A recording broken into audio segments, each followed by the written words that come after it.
lo que ha pasado realmente, ¿no? Es decir, de todo esto que se pretendía y de todo esto que estaba en la reforma laboral, cuánto ha pasado de verdad, cuánto no ha pasado, qué han permitido los jueces, qué no han permitido. Yo creo que sí, el primer parámetro crítico, por decirlo de alguna forma, de la reforma laboral, que yo diría es, creo que ha sido una reforma laboral poco consensuada. Ha sido una reforma laboral en la que se ha trasladado mucha capacidad de decisión sobre ella a los jueces, es decir, se ha judicializado mucho más las relaciones laborales a raíz de la reforma laboral, y sin embargo eso se ha hecho sin tener realmente un consenso previo con la judicatura, con aquellos que en términos reales iban a aplicar esa reforma laboral. Y eso pues ha tenido bastantes efectos, ¿no? Algunos que podríamos casi denominar de contrarreforma, ¿no?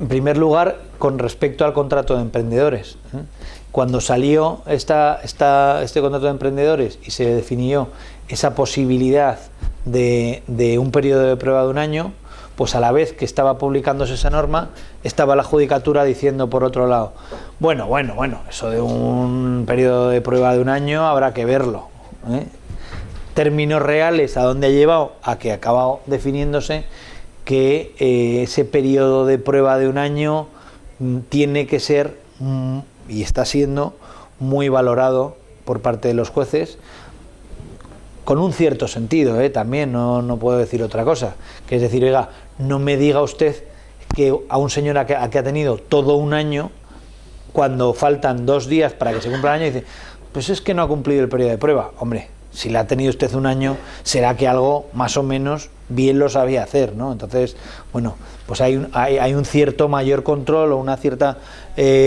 sobrecontrol de la figura del periodo de prueba como contrapartida a esa extensión al año. Es decir, antes el periodo de prueba, que eran periodos de prueba cortos, que en el mejor de los casos iban a 2 meses, pues era un despido o una resolución del contrato automática, sin poco control judicial, y en la que los jueces nunca se metían a valorar por qué razón es por lo que se había o no se había cumplido el periodo de prueba. Al ampliarse, se ha abierto un espectro en el que los jueces tienen un control de, oiga, usted acredíteme por qué no ha cumplido este señor que lleva 9 meses, 10, 11 meses en la empresa, ahora me dice usted que no ha cumplido el periodo de prueba, ¿no? La ultraactividad.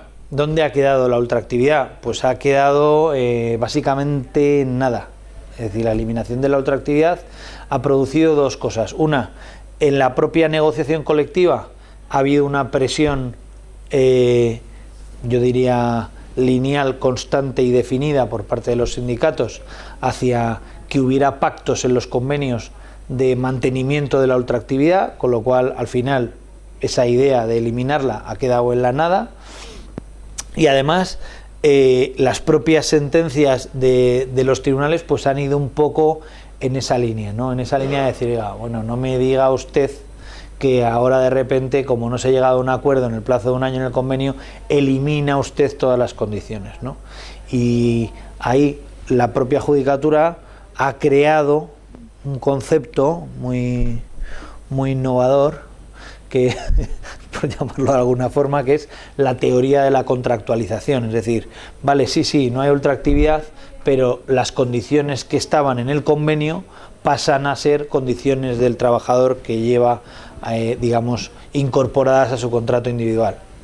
Bueno, es un concepto innovador y jurídicamente, en mi opinión, bastante cuestionable, porque si algo define y definía la institución del convenio colectivo desde el origen, es que precisamente las condiciones establecidas en el convenio colectivo no eran condiciones que se incorporasen. Entonces, bueno, pues ahora, como consecuencia de que se quita la ultraactividad, pasar a que se contractualicen, pues no parece que tenga mucho sustento, pero bueno, vuelvo a lo mismo. Yo creo que ha sido formas de la propia judicatura ir limitando lo que consideraban excesos de la reforma laboral. Con el tema del cómputo de la indemnización también ha habido mucha discusión. La norma tal y como estaba prevista, pues como ha dicho María, preveía una situación que era cuando un señor llegaba al tope de indemnización que establecía la norma, digamos, dejaba de devengar indemnización. Es decir, si una vez que ya se había llegado a ese tope, se dejaba de generar indemnización. Si en el momento en el que se produjo la reforma laboral no se había llegado al tope, se seguía generando indemnización hasta el tope que establecía la norma. Hubo una sentencia del Tribunal Supremo de 29 de septiembre de 2014 que estableció que no era así, que se seguía generando indemnización con posterioridad hasta llegar al tope de la indemnización de 45 días con 42 mensualidades, hasta llegar a las 42 mensualidades. Es decir, que si una persona estaba en trance o había superado esos umbrales del tope indemnizatorio a la fecha de la reforma, eso no le paralizaba y seguía generando indemnización, eso sí, a razón de 33 días, pero hasta que llegase al tope de las 42 mensualidades.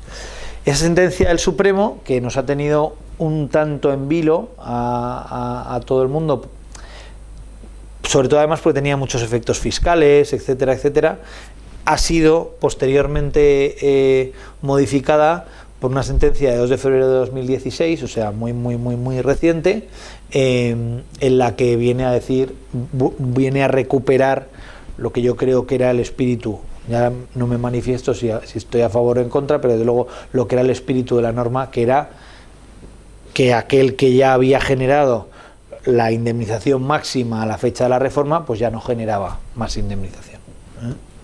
Y así es como en principio está, pero bueno, ya podéis ver que la capacidad de variación incluso del Tribunal Supremo, de blancas a negras en 2 años, pues tampoco permite decir que esto vaya a ser exactamente así siempre, ¿no? Y luego, en materia de despidos colectivos, pues yo creo que la reforma laboral ha dejado un vacío importante, que es el acuerdo. Es decir, antes de la reforma laboral había una realidad, que es que cuando una empresa llegaba a un acuerdo con la representación de los trabajadores, ese acuerdo era homologado por la autoridad laboral y la autoridad laboral le daba una autorización para despedir. Es decir, el acuerdo consensuado tenía eficacia. La reforma laboral ha traído una situación en la que el acuerdo no tiene eficacia. Es decir, el acuerdo no vale de nada, entre comillas. Uno puede llegar al acuerdo, pero aunque llegue al acuerdo, hay un control judicial posterior de ese despido que puede generar lo que quiera que sea. Entonces, bueno, yo no sé hasta qué punto eso, yo creo personalmente que eso no ha contribuido a la estabilidad, sino a la inestabilidad, ¿no? Se ha intentado modificar, una modificación posterior de la reforma laboral, en la que se estableció que al regular el procedimiento de impugnación de los despidos colectivos, es decir, el despido colectivo, el procedimiento es que, finalizado el despido colectivo, con acuerdo o sin acuerdo, pero bueno, vamos a ponernos en el sin acuerdo, cabe la impugnación mediante un procedimiento específico, que es el procedimiento de impugnación de los despidos colectivos, que es un procedimiento muy similar al de conflicto colectivo. Entonces, sí que en esa modificación del procedimiento se estableció que el acuerdo llegado en la conciliación realizada en ese procedimiento de impugnación del despido colectivo, esa sí tiene eficacia. Es decir, no tiene eficacia el acuerdo llegado en el periodo de consultas, pero sí tiene eficacia el acuerdo llegado en sede del procedimiento de impugnación del despido colectivo. ¿Me he explicado? O sea, tiene valor el acuerdo judicial, pero no el acuerdo entre las partes. Bueno, pues eso contribuye relativamente al hecho de que haya acuerdos, ¿no? Y esta es la foto a día de hoy. La misma foto que hemos puesto al principio. a primer trimestre de 2016. Pues si cogemos el primer parámetro, que es el que todo el mundo iría primero a mirar, que es, dice, el desempleo, pues era del 20,8, si no recuerdo mal, o una cosa así. Déjame que lo tengo por aquí. Del 20,8 efectivamente, y ahora está en el 21. A ver, hay que decir, para decirlo todo en su justa medida, que desde las cifras que hemos puesto al principio, que era, como os he dicho, septiembre-octubre 2011, hasta que se pone en funcionamiento la reforma laboral, es decir, hasta junio-julio 2012, hubo una destrucción de empleo todavía muy grande. Es decir, esas cifras del 20,89 sufrieron un incremento importantísimo. Entonces, digo, es verdad que si cogiésemos la foto a julio-agosto de 2012, pues sí que es verdad que la foto mejoraría bastante hoy con respecto a julio-agosto de 2012. Es decir, no todo es negativo, pero me parecía mucho más interesante ponerlo así, porque en el fondo lo que yo quería transmitiros es, creo que, como os decía, se ha actuado en líneas más o menos concretas de lo que era lo necesario, pero no se han conseguido en términos reales los efectos perseguidos. Yo creo que claramente la reforma laboral no ha conseguido los efectos perseguidos. Ha conseguido efectos parcialmente perseguidos, como decía, en la destrucción de empleo. Creo que ha frenado mucho la destrucción de empleo, y de verdad que creo que esa realidad de modificación sustancial de las condiciones de trabajo, de posibilidad de modificación sustancial de las condiciones, ha evitado muchos despidos. Seguramente no ha llevado a que la gente esté encantada con ello, pero sí que ha evitado muchos despidos.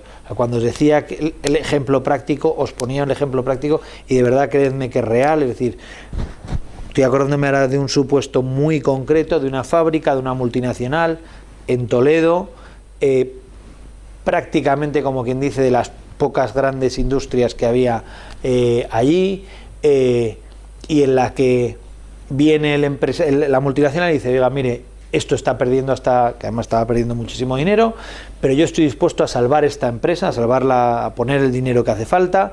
Ahora, eso sí, el negocio que estamos haciendo es un negocio que ya no funciona, hay que dedicarse a otra cosa. En aquel caso era una fábrica que hacía temas de artes gráficas, y dijo: nosotros ya no podemos seguir dedicándonos a publicar libros, y a hacer libros, sino que lo que tenemos que hacer es hacer un mercado más abierto, revistas, publicaciones, no sé, y para eso hay que cambiar las condiciones de trabajo.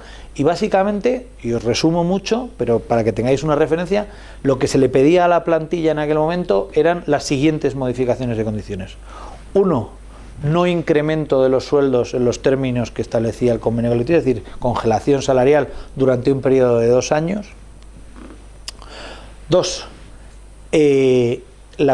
tenían pactado tradicionalmente que la fábrica se cerraba en el mes de agosto, y dijeron: pues no se puede cerrar, hay que hacer un calendario de vacaciones que coja junio, julio, agosto y septiembre, y que la plantilla se reparta para que la fábrica no cierre en ningún momento.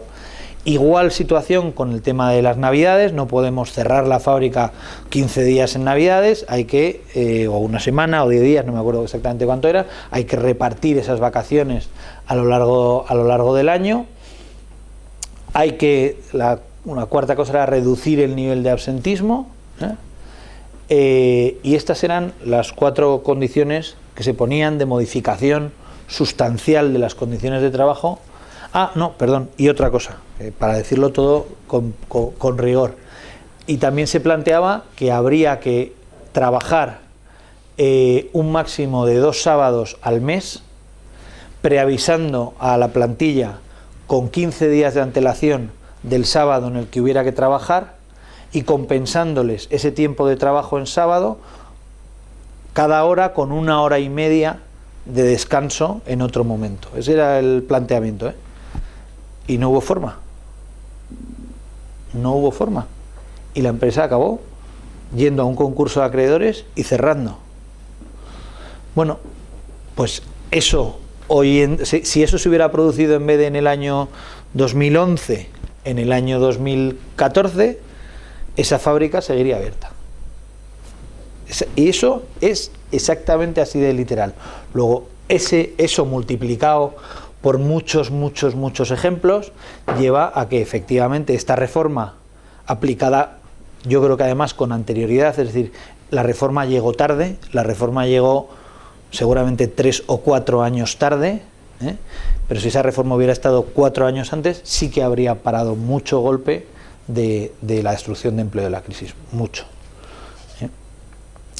Y luego, aparte de esta cuestión, pues yo creo que las otras modificaciones que se han ido haciendo pues se han quedado, ya digo, o cortas o con dificultad de aplicación, ¿no? Porque el tema de la flexibilidad del convenio y de la posibilidad de ir a convenios de empresa frente a convenios sectoriales se ha quedado muy diluido, y se ha quedado muy diluido, o especialmente más diluido, porque todo el mundo sabe que seguramente esa va a ser una de las cosas que prácticamente salga quien salga en el nuevo gobierno van a cambiar.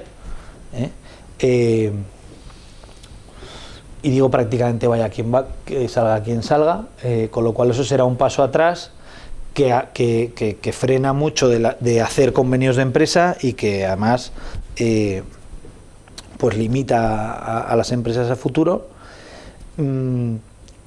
Quizá yo creo que lo que menos va a cambiar, salga quien salga, serán el tema de los salarios de tramitación, lamentándolo mucho, pero creo que eso va a ser difícil que haya un paso atrás en eso. Sí que es posible que haya una mejora indemnizatoria, dependiendo quién salga elegido. Y luego, desde luego, no me gustaría, creo que el otro gran factor positivo de la reforma laboral ha sido sin duda la correcta redacción de en qué supuestos se está ante una situación de crisis empresarial y por lo tanto se puede acudir a los mecanismos, ya sea de modificación de condiciones, ya sea de despido colectivo, pues que han sido por lo menos más o menos definidos. Es decir, para que tengáis una referencia, hasta la reforma, para que una empresa pudiera hacer un despido colectivo, tenía que tener, decía la ley, que tenía que tener 3 años consecutivos de pérdidas, y que además esas pérdidas justificasen esos despidos colectivos. Es decir, en términos reales, la absoluta imposibilidad, creo que no se aplicaba ningún despido colectivo por causas económicas en este país, salvo las situaciones de quiebra, que no están previstas. Es decir, la quiebra ya va por otro procedimiento, con lo cual tampoco tenía lugar llegar hasta ahí. Y sí que esta nueva definición que establece que la situación de una situación económica negativa es una situación de pérdidas de la empresa, pues bueno, pues parece que tiene sentido, y además estableciendo los 3 trimestres comparativos con los mismos 3 trimestres del ejercicio anterior, pues bueno, pues obviamente cuando una empresa está vendiendo sensiblemente menos durante 3 trimestres consecutivos que el año anterior, pues algo tiene que plantearse hacer. No necesariamente, en muchos casos no necesariamente despedir, pero desde luego algo tiene que plantearse hacer, y ahora desde luego tiene los mecanismos jurídicos adecuados para poder intentarlo, ¿no? Y seguramente ese es el futuro que nos espera. En cualquier caso, sí que quería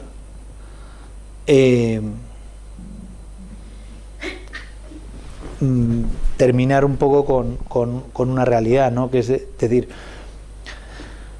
seguimos con los mismos problemas que teníamos al principio. Tenemos que cambiar el sistema de relaciones laborales, tenemos que ir a un sistema muchísimo más flexible, y seguramente el problema no es ni la indemnización que se paga por despido, ni la capacidad que hay de modificar sustancialmente las condiciones. Eso seguramente pasa a un segundo lugar. El punto más determinante es la necesidad de que socialmente se evolucione hacia un sistema adecuado y adaptado a la realidad de las empresas.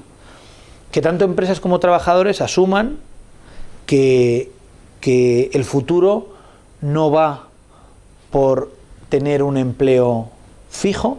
Ya sé que esto suena muy mal decirlo, pero no es el futuro ese. El futuro no es entrar en una empresa a trabajar y jubilarse en esa misma empresa. Eso es de otra historia, de otro mundo. Es decir, hoy en día eso no va a pasar.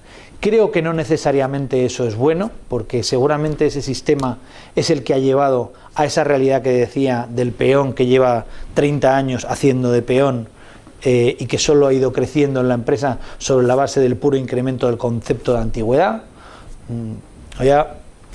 Había un chiste muy antiguo que me contaban a mí, que eran dos señores que estaban mayores cavando en una zanja aquí en España y tal, y le decía uno a otro, dice: Pepe, 25 años llevo en la empresa, ¿de qué empecé yo aquí?